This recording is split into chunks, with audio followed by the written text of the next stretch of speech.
The oldest and strongest human emotion is fear. And the oldest and strongest type of fear is trepidation of the unknown. When we were children, our parents told us that monsters didn't exist. But we were sure that something was lurking under the bed or in the closet. Fear sees, even if our eyes are closed. Welcome to the realm of the arcane. My name is Lon Strickler. Join me as I examine unexplained creatures, strange manifestations, and remarkable realities. Imagine this next hour as a voyage of discovery to strange lands, seeking not for new territory, but for new knowledge of the supernatural. Come on board as we begin this adventure together.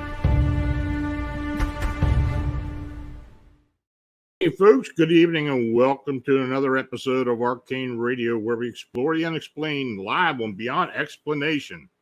I'm your host, Lon Strickler, coming to you within a cannon shot of Howell Fields of Gettysburg, Pennsylvania. Thanks for joining us.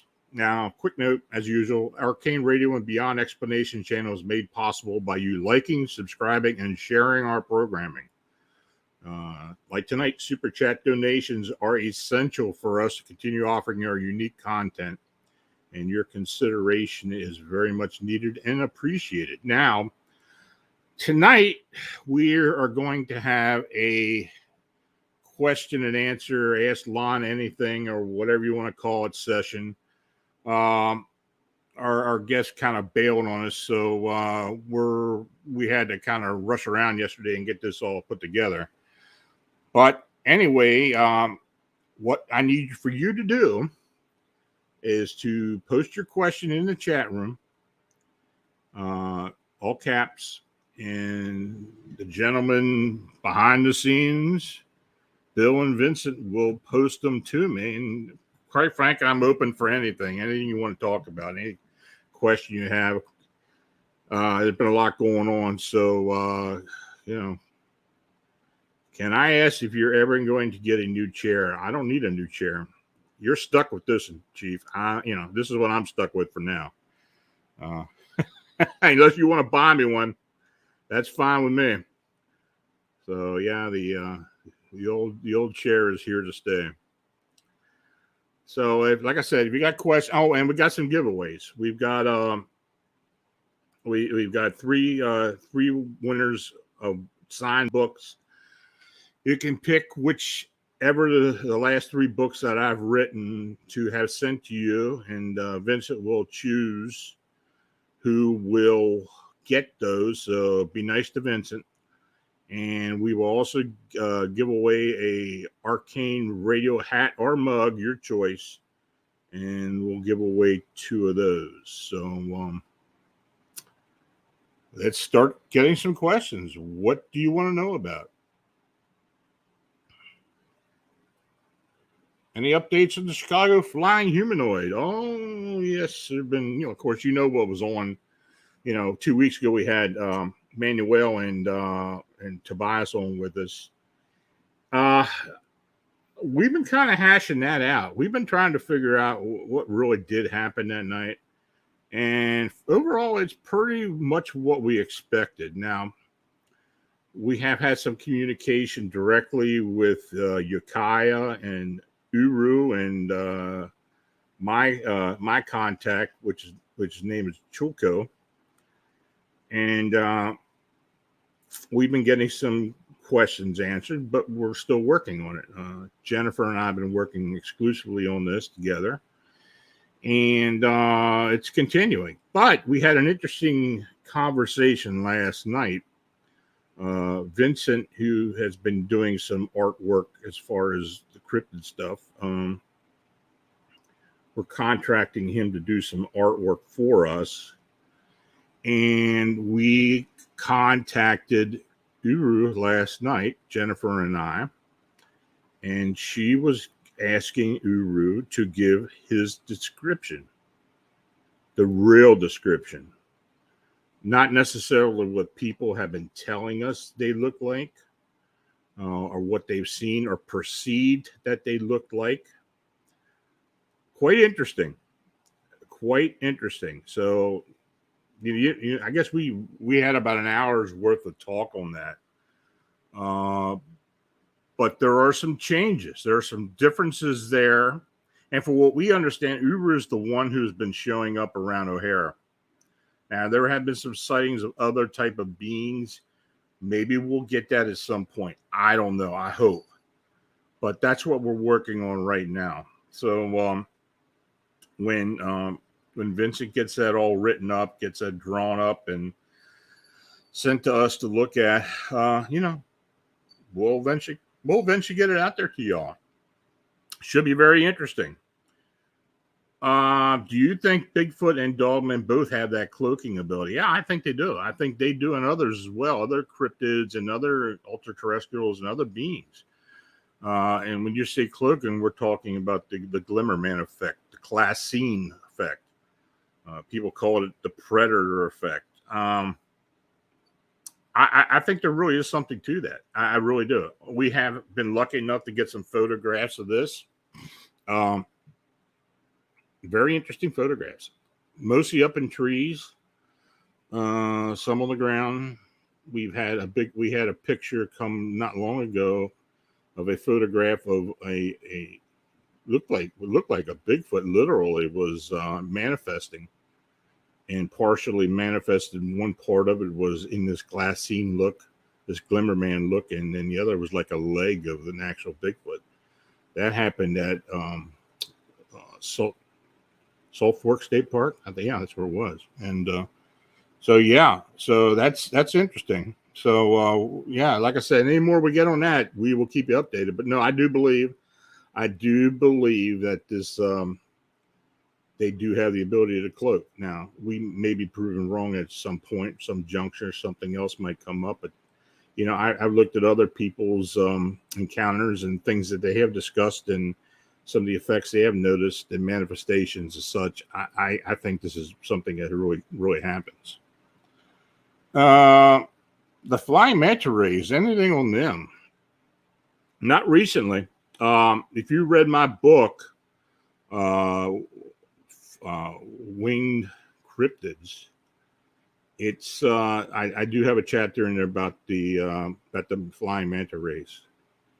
Strange phenomena. I don't know a whole lot about it. Not many people are looking into this phenomena. I have been looking into it for about a decade now. Most of the sightings that I have received over the years have been in either West Virginia, Ohio, and Virginia, but there have been sightings all over the country. They always seem to show up flying, but of course, but near water, either a stream, river, pond, lake. Not necessarily. I don't necessarily know if that has anything to do with it, but there always seems to be water around for some reason. When they do fly, they look like a frigging manta ray. I mean, no two ways about it. And they undulate in the air just like a manta ray would, aquatic manta ray. Are they some type of bioform, UFO, or something living that, I don't know. I don't know what they are. I don't know. Are they cryptid, or are they a UFO or a craft? We really don't know. So, so there's the book. It's in there. I mean, all the cases I had up to date are listed in that book. And it's a real enigma. I wish I had more to tell you about it, but it's just one of those things. When I do get more, I will post on Fams of Monsters, and you will get the first-hand accounts of this. What else we got here? How many Dogman reports have you received from the Misho area? 2. I've gotten 2 over the years. We had one up at oh God, what's that area called? I don't know. It's Dead Woman something or another. I don't know. It was actually seen by somebody who had a cabin up there. It's right off the Pine Furnace Road. If you come off Route 30, going back in through Caledonia and going into going north up towards Fuller and Laurel Lake. Well, about halfway to Laurel Lake, there's an area, Dead Woman Hollow, I think it's called, and there's several cabins up that area, and this is where this one sighting was. This woman swore this thing was stalking them outside the cabin. I also had reports in Misho, but south of Route 30, not far from the old Waynesboro Reservoir, where if you remember the reports of the Bigfoot track that was found at the Waynesboro Reservoir, well, that was in Misho, for those who don't know. But we had a pretty interesting upright canine report there as well. I don't think it was a misidentification, though it very well could be, because that area is well known for Bigfoot sightings. Quite frankly, for the people who don't know the area, Misho State Forest is about 15 miles west of Gettysburg on Route 30, which is Lincoln Way West. It's between Gettysburg and Chambersburg. It's a beautiful, beautiful place. I mean, the forest, full rhododendron, and it's an amazing place.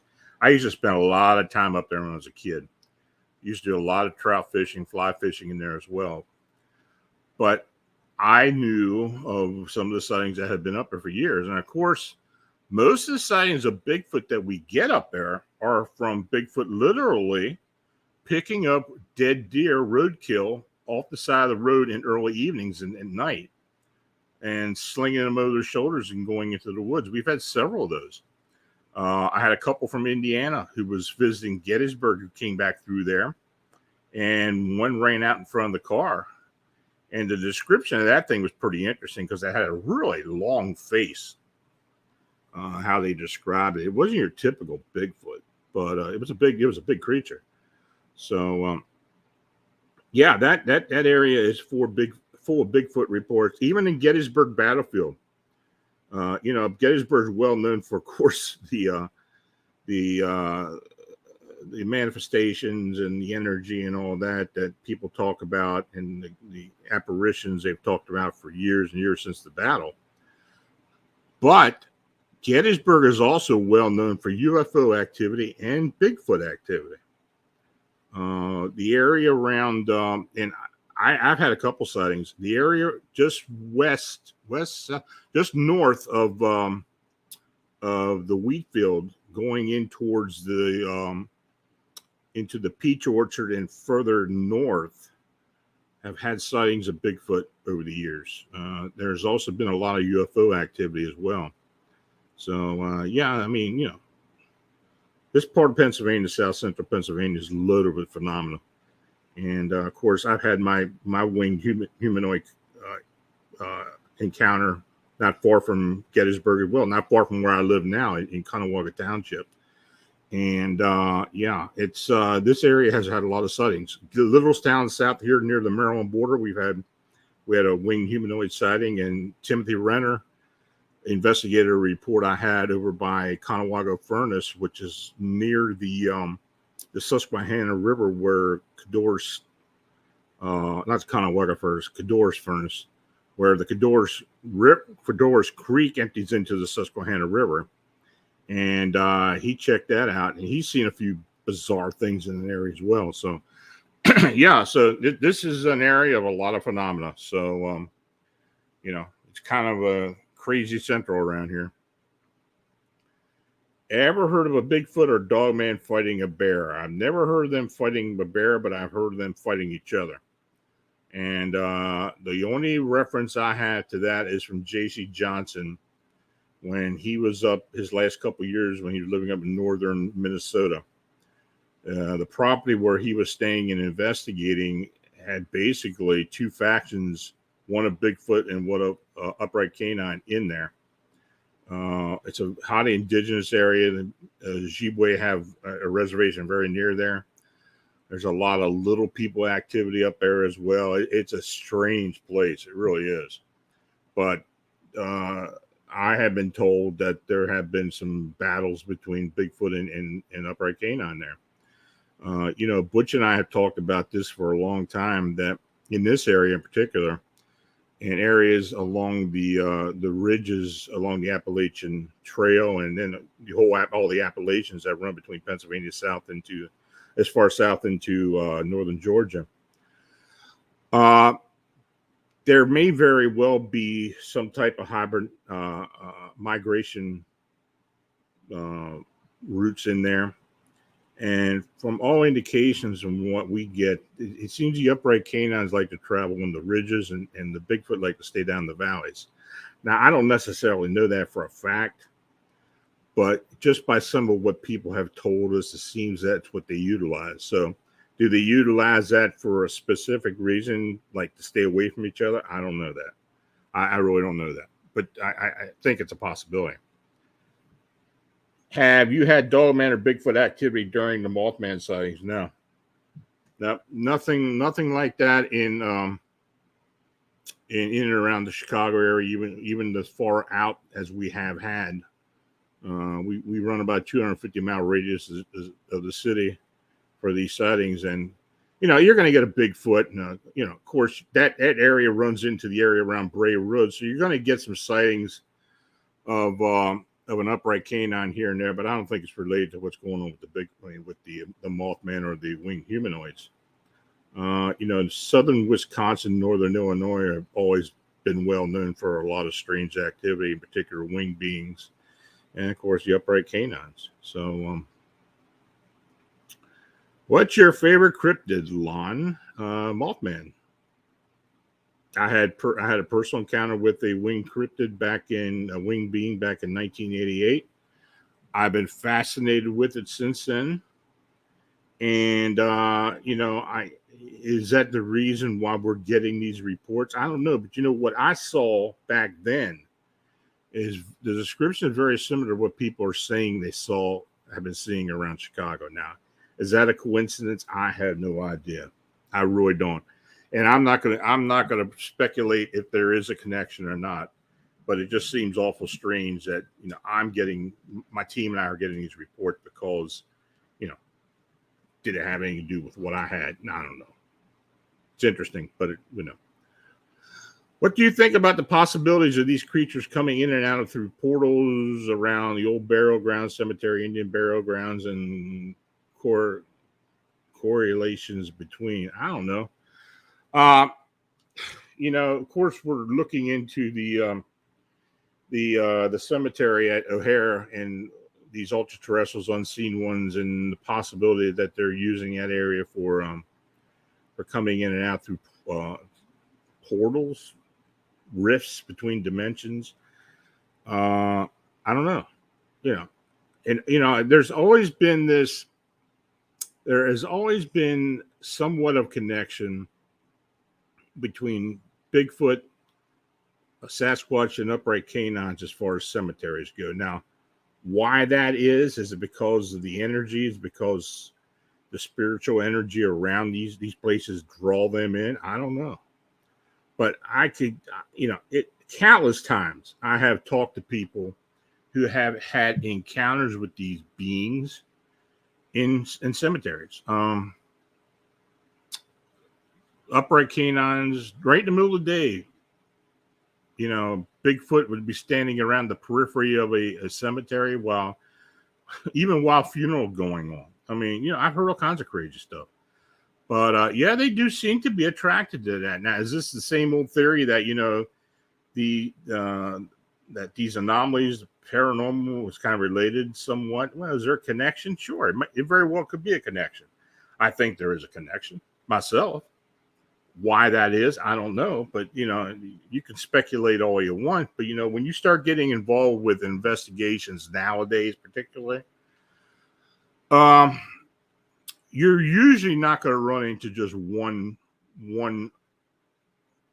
area of an anomaly. So, you get a Bigfoot sighting. Many times you're going to have orb sightings.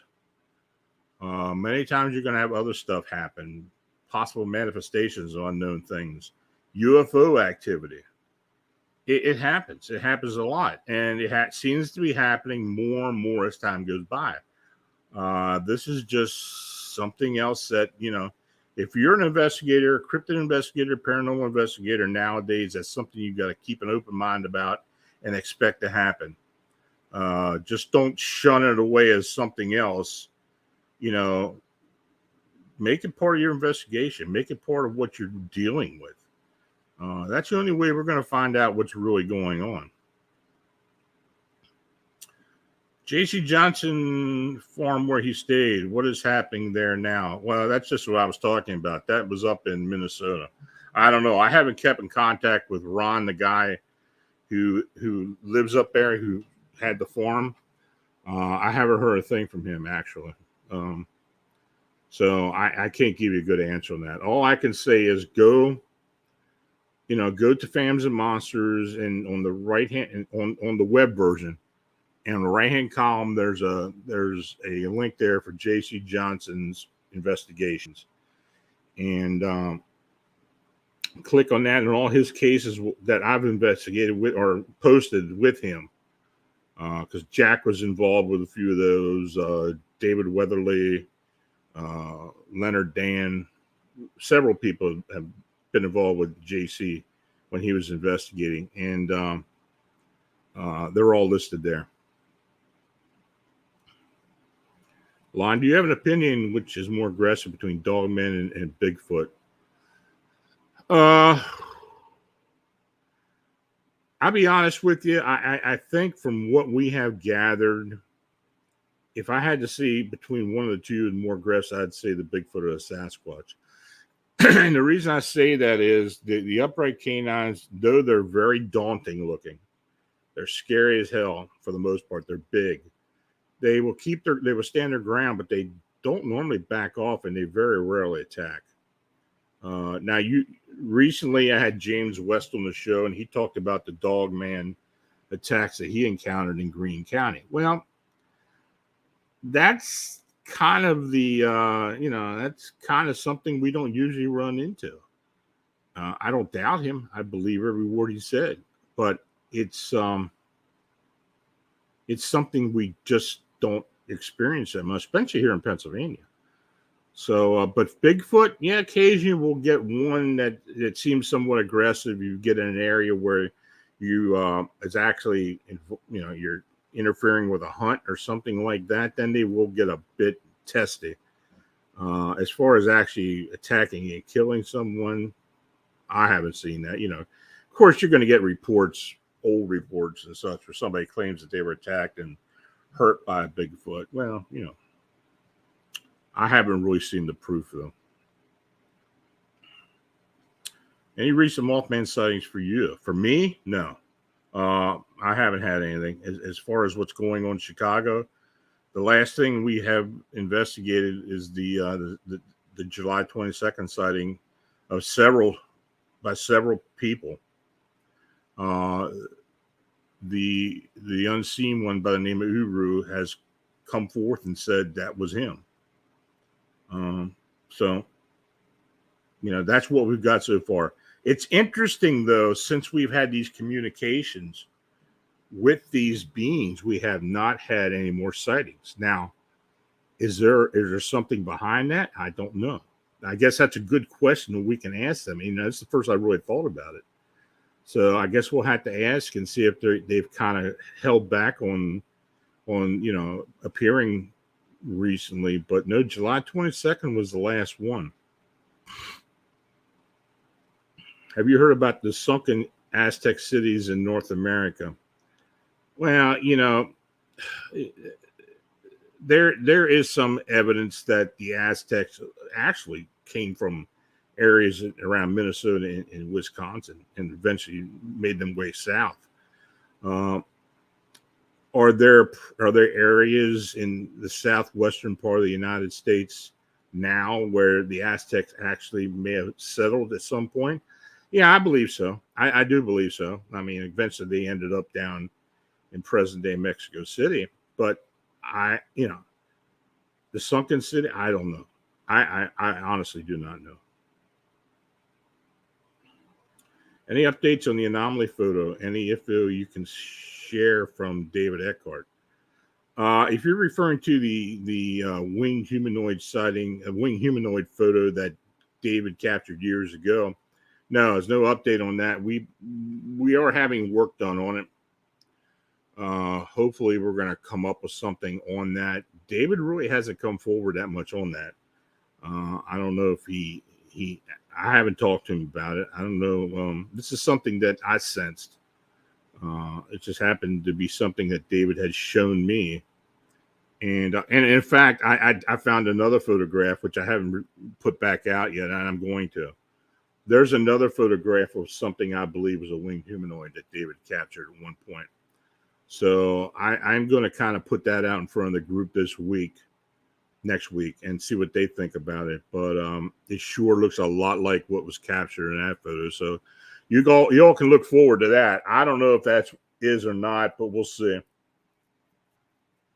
Any info stories from East Texas, big thicket area? I got projects to do out there. Well, if you got things to do out there, and if you want to report them, just send them to me. I'm interested, because that whole area out there, East Texas, is one of the areas where I do believe, now from East Texas over into the Gulf, I do believe is an indigenous area for Bigfoot.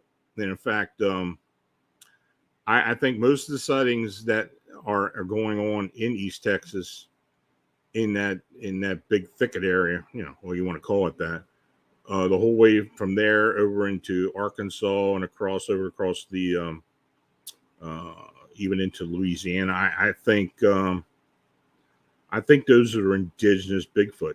We've had family groups seen there. We've had a lot of sightings, and they look more. They seem to be more than just singular beings showing up out of nowhere like we get in most parts of the country. But I think that is one area in particular where we do have indigenous beings, Bigfoot. Yeah. Have you heard anything about the Norse artifacts in Western U.S.? Not really. I've heard speculation about these things. Of course, there's been several shows about it. I mean, as far as possible history, history that hasn't been told about the beginnings of the United States, the beginnings of America, who was actually here first and such. Yeah, I've heard about some of this stuff, and I've talked to Scott Wolpert about this. He'd been on the show with us several times. He swears up and down that the Norsemen got that far west. He's positive it got up the upper Midwest, but we'll see. What are the classic signs of a portal? I think I found one near my home. Okay. Well, that's a good question. Jennifer and I happened to be watching a video, one of Scott Carpenter's videos recently, where he swore that he had seen a portal. And he showed it. And, if you look at it closely, it looks like something like a Bigfoot or something is inside this wavy area that's kind of circular, kind of rounded, but doesn't have any depth to it. And the only reason I have to question it is because I know he was afraid. I know he was freaked out by him. But I would have preferred if he had gone up toward it and walked up toward it and looked at it more closely. Because most portals that I have either had seen in an investigation or sensed in an investigation have depth to them. And when I say depth, they're almost shaped almost like a ball or like an egg or something oblong like that. They're just not a flat surface. They got depth to it. And when you see it, a lot of times it does have that wavy effect to it. It's not always defined, around the edges. Many times it isn't. But the energy has depth to it. Now, this one that Scott Carpenter showed, he saw this being was in there. It seemed to be moving. I think that was more of an optical illusion from him backing up, but I can't be sure. Like, again, I wish he'd have moved up close to it. But anyway, I can detect portals when I'm doing investigations, and there's one distinct thing I do notice is a buzzing sound. And I don't know if it's just me, or I've heard other people say they heard it too, but it's almost like a swarm of bees around you. Now most of these have been inside. These haven't been portals that have been on the outside. Now David had portals opening up in his home, but that was entirely different from what he heard. He literally saw the things. He heard some of the audio that came from those things. It was like a long echo that came from it, like something in the distance. But most portals that I have been around, and I'm just telling you from what I've done with investigations, have that buzzing sound to it. So if you hear something buzzing and you see something that doesn't look quite right, you might be running into a portal. But I'm not absolutely positive on that, and I'm just telling you what I sensed when I would run across something like that. I really like these videos where you can ask line questions by PECS, and I appreciate the donation as well. I guess maybe we should do more of these. I don't know. We'll have to wait and see. Any recent entered cold reports? Well, the only one that I have had, and I don't even know if it was an entered cold thing or somebody playing around, was that thing up in Hartwick, New York, where the woman witness had actually seen a winged humanoid outside of her home. And when she saw this thing, she called an investigator who I work with, a friend of mine, who I've worked with before in New York. He went up there after she told him on the phone that she had gotten a call from someone named Entered Cold. And when it came up on the phone, no location, just Entered Cold was on the phone. When she answered it, this person told her not to talk about what she had seen. And this was no more than 20 minutes previous to that. It's almost like the Men in Black thing where they just show up. That's kind of what you reminded me of. So we never have gotten down to that. Any explanation of why that happened. Pretty freaky. And when Gabriel, who was the investigator, went up there, he spent some time at the home, this woman's home. He knew her; she was a friend of his, and there was all kinds of crazy stuff going on in the house. Paranormal activity, mostly like stuff moving and other anomalies happening. So I don't know if it had anything to do with Entered Cold or the winged humanoid, but she saw this winged humanoid twice outside. And her description was actually pretty similar to what you would consider like the Mothman of Point Pleasant. So insectoid-like. So who knows? But that's the only thing we've gotten recently. That's the only thing I know of. Have there been reports of catmen or cat people recently? No. I mean, I occasionally will see something like that.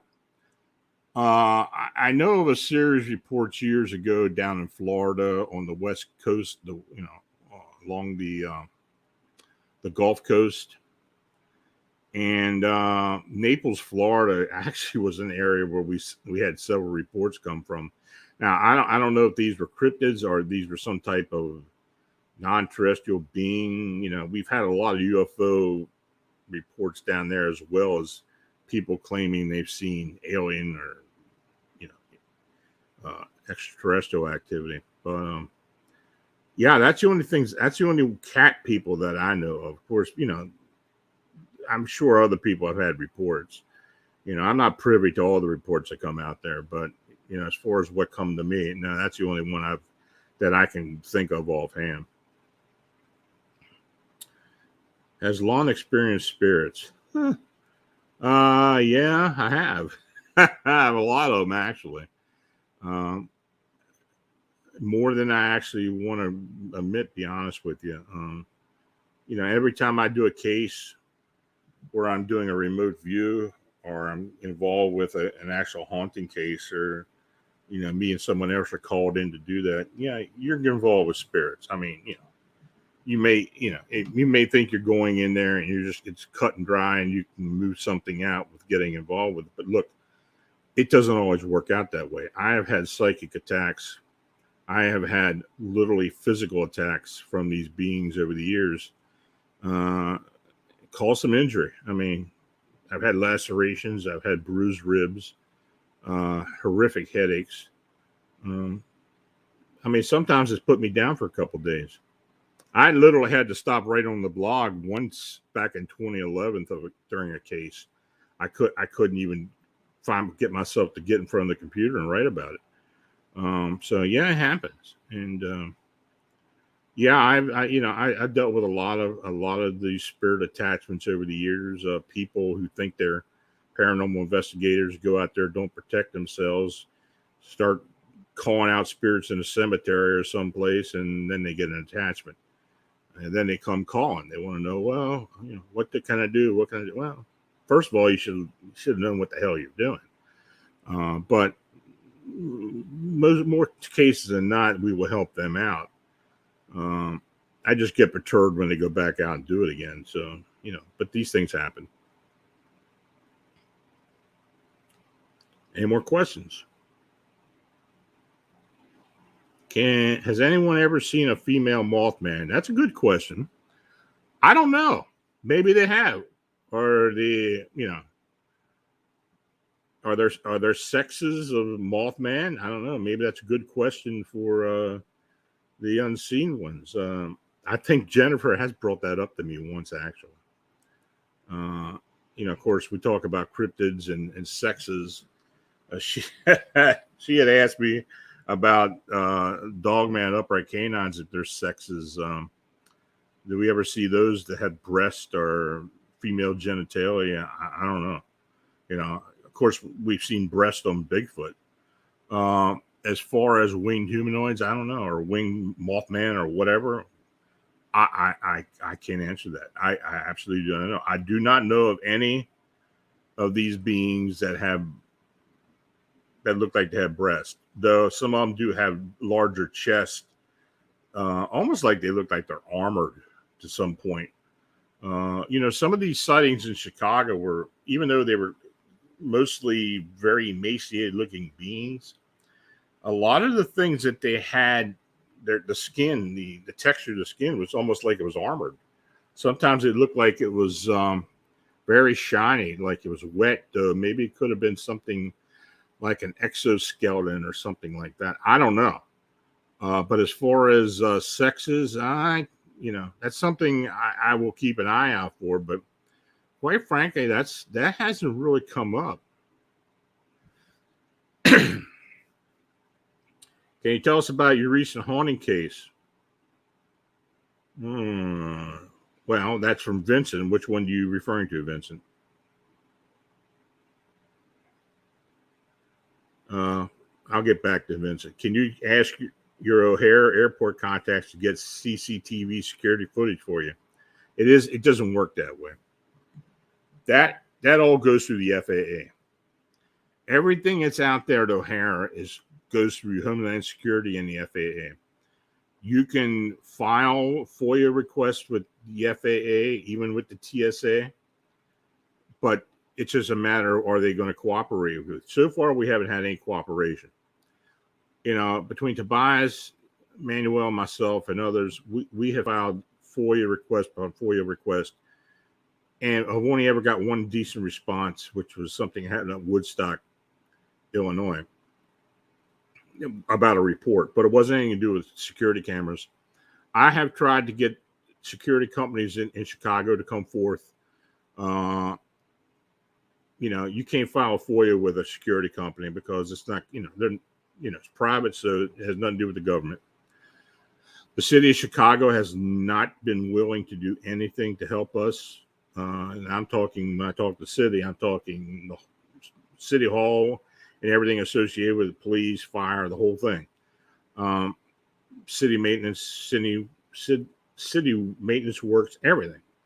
We're not getting anything. And and they're going to keep it like that. We're just not getting a cooperation whatsoever. So, Vincent, if you got the case to tell me about, which one you referring to?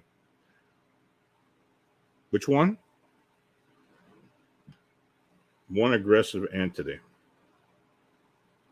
I still don't know what you're talking about. I'm sorry. Has anyone remote viewed the winged humanoids? I have tried. I don't know of anybody who successfully has done it. I have tried, and the only thing that we have come close to is what we've been getting with the this communication that we recently gotten with these unseen ones. Remote viewing works to a degree. We have tried it with extraterrestrials, ultra-terrestrials, other beings, and it's just not that easy. They have an ability to kind of block things out. I tried to remote view a lot of what happened with David, and oh my God, we at one point we were working this one session. We were there like 3 or 4 hours, and we thought we were getting close, and all of a sudden, gone. Everything was gone. I lost everything. I lost all concentration. It's just like I had the rug pulled out from under me. And that has happened twice now. I have attempted to, there are other times when I have done RVs at certain locations for certain phenomena, and it just does not work. It's just not cut and dry. You need I tell you, when you do something like that, you need a formidable team. And in fact, when I'm talking about a team, I'm talking about 2 or 3 viewers plus a monitor, plus then, being able to be separated enough to where you can bring all the information together and discern it. But it just doesn't work out all the time. Sometimes, invariably, one of those viewers loses something and just doesn't connect. And, I blame that on the entities themselves. They're very good at blocking things. And it may sound like a cop out on my part, and I get that. But, maybe we aren't doing it right. I don't know. In my 51 years, I've seen a green glowing orb, a UFO, and had Bigfoot throw rocks at me. Well, you're one of the lucky ones, because not many people even get that, let alone see a UFO. So all the power to you. I'd say you're lucky. Do you know how many babies a Bigfoot can have? I have no idea. Have you seen a baby Bigfoot? I seen a picture of one in Indiana years ago. The woman who sent it to me swears that there was a juvenile, a very small juvenile, and from what I saw, it looked like it was sitting on the ground. it couldn't have been more than 3 foot of it stood up. So does that qualify as a baby? I suppose. We get a lot of reports of juveniles, but as far as the rate, what a baby Bigfoot looks like, or how many they have just one, or they do have twins, maybe. I don't know. What's the most active area in the whole of Pennsylvania? Chestnut Ridge. The most active areas in Pennsylvania, and I can list a few of them. The Chestnut Ridge, which extends from Westmoreland County south into Fayette into West Virginia. The Allegheny State Forest area, that whole area up there has a lot of stuff going on. Clearfield County, the Rockton area up around there is very active. South Central Pennsylvania, in our area here around York County, into Adams County, very active. The Poconos occasionally has activity going on. That's mostly Bigfoot and upright canine. And southeast Pennsylvania, down in Montgomery County, in that area, a lot of UFO activity up, and even along the Susquehanna through the whole river valley, Susquehanna River Valley, a lot of UFO activity. So he's active. It's got a lot of stuff. Greene County in the southwest corner, there in Washington County, very active Bigfoot areas, upright canine areas. I feel like something special about Pennsylvania. I don't know. I just lost that.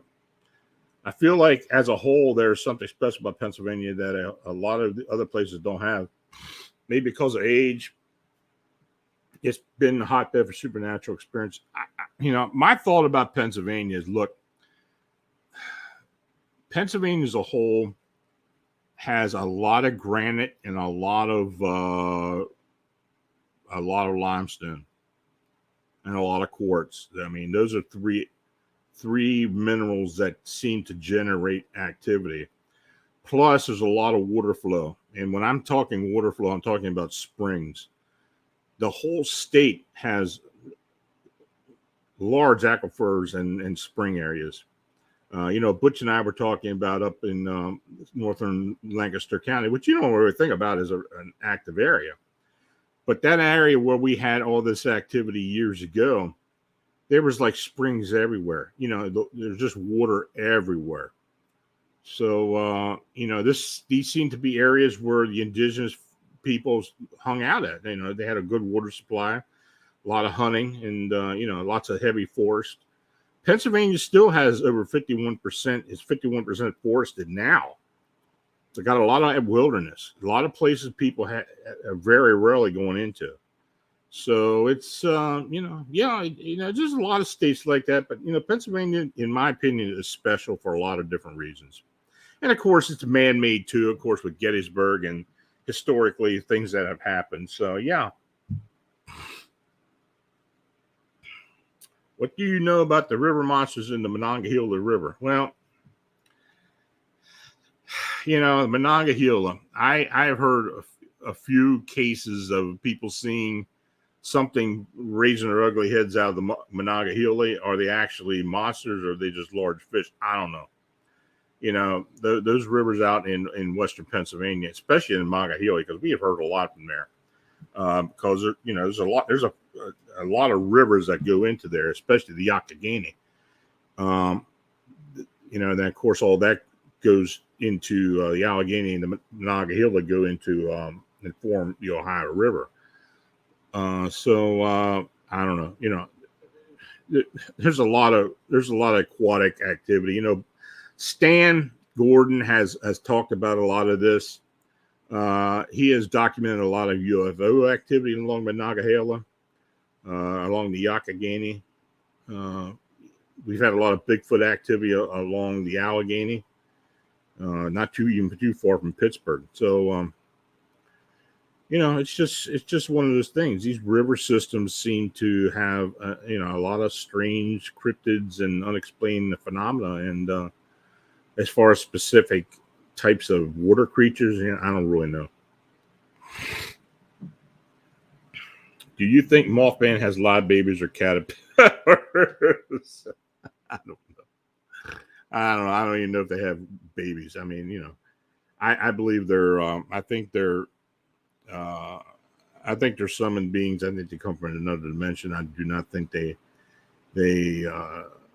multiply on our dimension. How it happens, I don't know. Do they have cocoons? Do they have live birds? That's something I don't know. Any recent crawl reports? No, not really. We've had a few older ones come in. Vincent, if you can think of one in particular, I mean, you've been watching that. Vincent is helping me with the crawler book that I'm working on. That's hopefully going to be out by the end of the year. I'm getting pushed to get it done, so hopefully I'll get it done. So if you have any specific, Vince is the one to talk about. Lon's theory about quartz reminds me of the movie Chronicle. Well, it's a theory. There are a lot of theories about topography, geology having effects on supernatural activity. I think there's something to that. I really do. And of course, here in Pennsylvania, we've got all three of those different types, and that's why I think like people that have been to Gettysburg, Gettysburg has a high concentration of limestone and granite.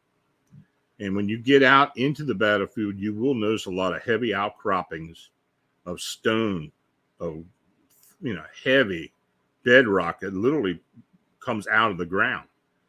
And I think Gettysburg, because of the battle and a few other things that have happened there, is almost like a recorder, and all that phenomena has been recorded into the land.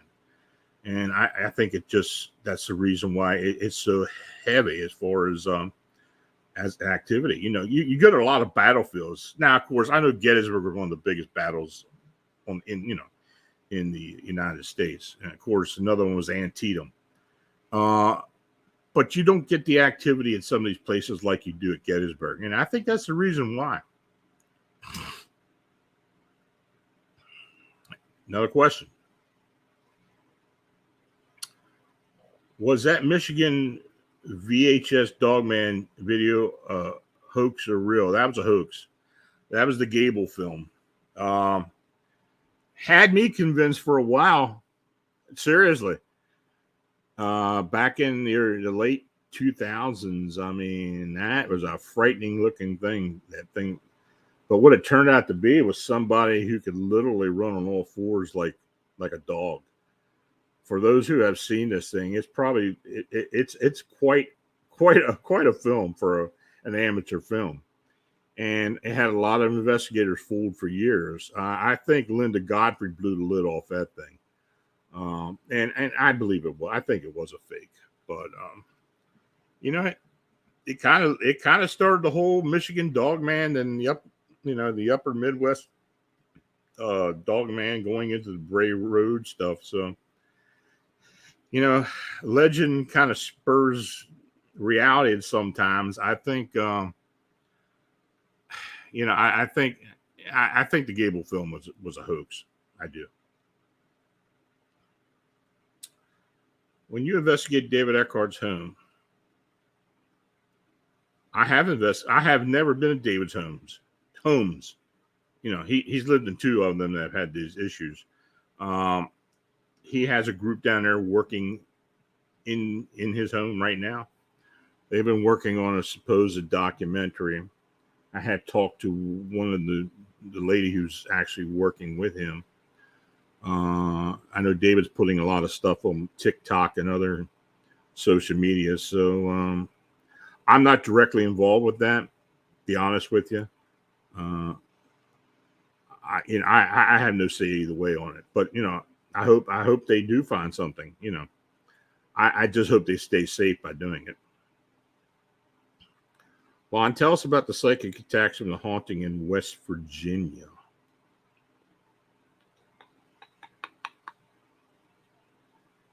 I don't know. Which one are you talking about? Are you sure that, I don't know. I've had so many, it's hard to keep track. I really don't. I mean, can you tell me, has anyone seen the Jersey Devil? You have claims of seeing the Jersey Devil. I've never seen it. I've talked to people who say they saw it. Is the Jersey Devil real? Honestly, I have questions. Maybe there's something out there. I don't know. There has been a lot of reports over the years, and I'm talking about historical reports. The Jersey Devil reports didn't start in the Pine Barrens. It did not start there. The original reports actually started down in Maryland in the Eastern Shore and kind of migrated up the coast. And it kind of settled at the Pine Barrens, with the Mrs. Leeds thing and all that. But, people have been talking about this thing that, eventually got called the Jersey Devil. They've been talking about that for centuries. I even think the Delaware Indians had a name for something similar to that at some point. So I don't know. But no, that didn't actually start. But I haven't heard anything recent. Helen. Oh, okay. That's a private case. I didn't have a psychic attack. My associate had a psychic attack, possibly. But that's a private investigation, so I am not going to get into that. You know, a lot of these I will not talk about in the public unless the actual experiencer or the person who's affected will talk, you know, give me permission to talk about it. But that case is so new and there's still things going on. I won't talk about that. And that was in Charleston, West Virginia. Have you ever had an attachment? Yes, I did. I had one removed not long ago. It was an attachment that had been in me for almost 30 years. Didn't know about it. I was lucky enough to have it removed from me. I was kind of shelled for over 24 hours when it happened. I definitely felt it when it came out, when it was removed. Didn't know it. And that does happen. You know, if it's not a serious attack, if it's something that's really not causing an issue, they're kind of hard to detect. They kind of become part of you. And apparently this entity that was attached to me was that of a female spirit, a female energy that attached to me back in 1984 in an investigation I had outside of Ellicott City, Maryland. And my colleague found it and removed it. Does there seem to be more cloaked predator glimmer man sightings in North America compared to elsewhere? Or are they fairly evenly spread out the rest? I don't know. I know most of the reports we get are coming from the U.S. Now, you know, it seems most reports that we get of anything come out more out of the U.S. or in North America, Canada, United States. Is that because of, you know, the internet, because of social media? You know, yeah, probably. You know, we just don't get the reports out of other areas as we do here. I can't really give you a reason why. You know, besides the United States and Canada, we get a lot of reports out of Great Britain, but it's still not to the amount we get here. We occasionally get a lot in particular in the eastern part of Europe, going into the Caucasus and into Russia.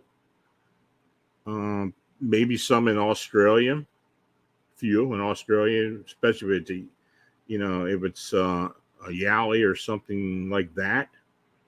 I have had some haunting cases in Australia.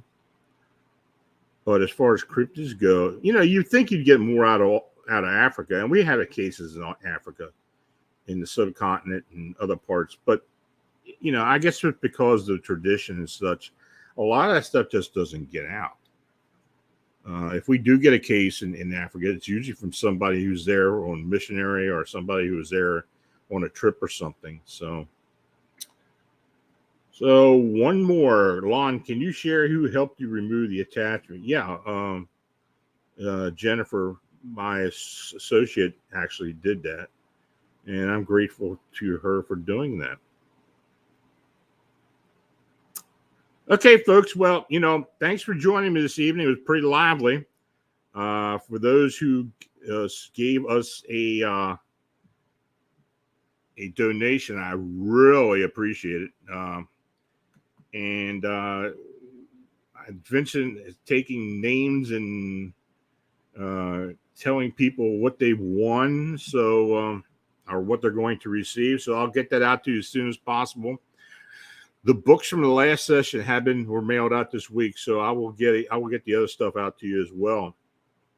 Now, you know, again, you know, thanks to all of you for watching and chatting. You know, if you made a donation, I want to really thank you. I really appreciate it. All of us here at Beyond Explanation appreciate it. This is, you know, that's what makes it possible. And, you know, the only way we're going to keep doing this is if we get donations. That's the bottom line. So, but next week we'll be discussing Sasquatch communication and other indigenous ceremonial practices with Kelly Butterfly. You may know Kelly by a different name, but she'll be joining me. Kelly has been active in communication with multidimensional beings, such as star elders and Sasquatch people, inner earth beings, ancestors, and natural spirits. So it'll be an interesting show. So, and there will be a lot of information that, people just don't know about. So if you have questions for Kelly, make sure you come in here and we'll see if we can answer them for you. So until next week, stay healthy. Have a safe and enjoyable weekend. Good night.